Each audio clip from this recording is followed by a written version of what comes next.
Seychelles est une société qui est traditionnellement tolérante, que nous respectons divergences d'opinion et que nous vivons en paix avec camarades. Nous pas une société homophobique. C'est la loi dans nos codes criminels qui n'est plus fait sens aujourd'hui. C'est la loi qui est anglaise qui est introduite en 1955 pour criminaliser l'homosexualité. Même si ça la loi n'a pas pu gagner appliquer de nos jours, il est encore resté dans nos systèmes légaux. Ça est une aberration. Mon gouvernement a décidé d'abolir la loi. Projet de loi pour décriminaliser sodomie est présenté devant l'Assemblée, mais bon, maman pas encore fait débat. I remember I was in South Africa.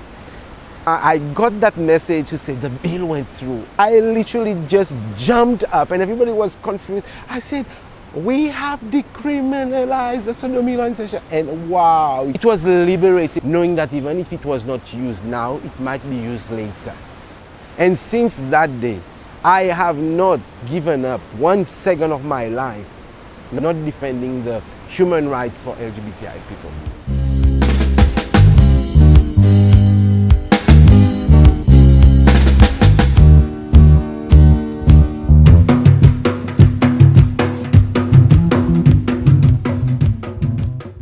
The relativity of identity and experience is not enough. We need to confront power in all of its aspects. Who holds it, how hegemony is maintained, what the dominant culture consists of, and how it influences our daily lives and experiences. Strategies for change need to be connected and collective. There needs to be an identification process with social movements and with each other. For my first degree, I studied in South Africa, and South Africa is the only African country where same-sex relation is only not criminalized, but also same-sex marriage is legal. It was refreshing to live in a country where I could just basically be myself. Montréal, Manchester, l'Angleterre, il y a une communauté LGBT là-bas à l'université. Alors, straight away, mon chica joins à l'association, mon sentiment beaucoup plus léger, free. Seulement, tu as tout ça bon issue, sa situation qui mon quitte derrière, c'est celle qui est encore là, au cas the demons from the past, par exemple. We came back to Seychelles and we knew that all of these privileges that we were enjoying would no longer be the case here. So we thought but how do we change this? If our goal then is to create a society that accepts difference, welcomes diversity and champions human rights, how do we get there? Working towards structural change requires strategies for social change. I was in the process of doing my research to set up an organization because there was none. This is when I got to meet Fabiana, and Fabiana had also 4 people who were very interested to set up. And we decided to sit and said, let's do one association for the country to start with. And let's do it in the sense that we include everyone. 2015 actually we tried to register, but we were finally successful to do so in 2016 after homosexuality was decriminalized in Seychelles. We want to have a Seychelles where everybody is free and equal. Because remember, we as LGBTI persons, we are being denied our basic human rights, our right to love, our right to privacy. Définitivement, on a déjà fini marié. Je pourrais adopter petit monde, je pourrais, par exemple, marcher en ville, derrière camarades, faire quelque chose comme ça, on peut aller normal. Like when we got married, there was a lot of hoo-ha, but then it settled down. I think. What happens if we adopt a child now, exactly. after that fiasco with the marriage? Paris, là, nous avons la télévision, on voit un petit peu on connaît un orphanage, on dit, on donne a better life. Okay, we've thought about it, we've talked, but we don't know pareil ici c'est celle qui implication pour les hommes. There is nothing in the law that says that same-sex couples cannot adopt. But the way people have applied it over the years, it has come to be interpreted as same-sex people cannot adopt. So some couples have shown interest in trying to challenge these laws, And for example, we have a same-sex couple who has married in another country, and they've come to settle in Seychelles. They've been told that because they are married, they can be considered to foster a child, but they cannot be considered for adoption because they're gay. And you adopt a child, that child has to go to school. That child has to face other children. And because the way that the society is built and constructed, how much of a hard time is that child going to have while in school and while growing up? And these are all the aspects you have to take into consideration. It's difficult to get across to the average person, even if we have taken the human rights perspective. À cause qu'il y a une convention de protection aux enfants, gender rights, pour faire si, les femmes aussi, tous ont le droit d'être capables d'exercer. On a toutes les autres conventions contre le racisme, contre toutes sortes de qualités de formes de discrimination.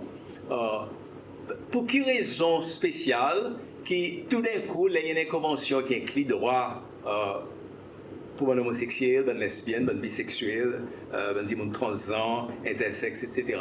À cause que tout d'un coup, sa convention n'est pas valable. The society in the Seychelles actually looks at LGBTI as a separate issue. That is, they do not see it as an integration of diversity. So I think they are perceived based on their religious beliefs and also the principle that heterosexual is the norm for human beings.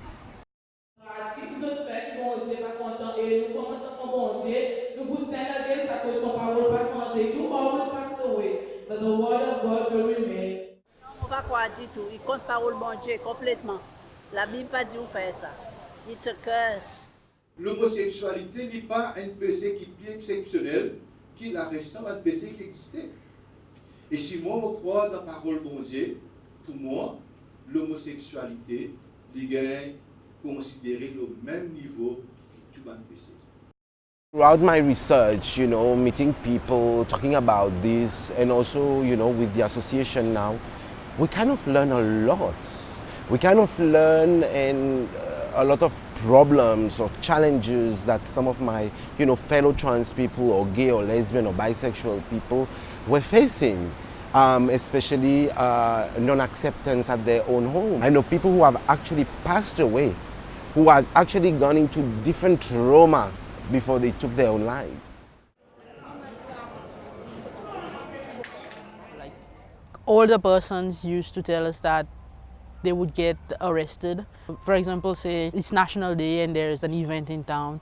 They'll be walking around holding hands, sharing a kiss in public at night, and the police would arrest them and hold them overnight and then release them the next day.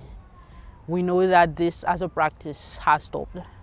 We have not had anyone report it within the last 3 years.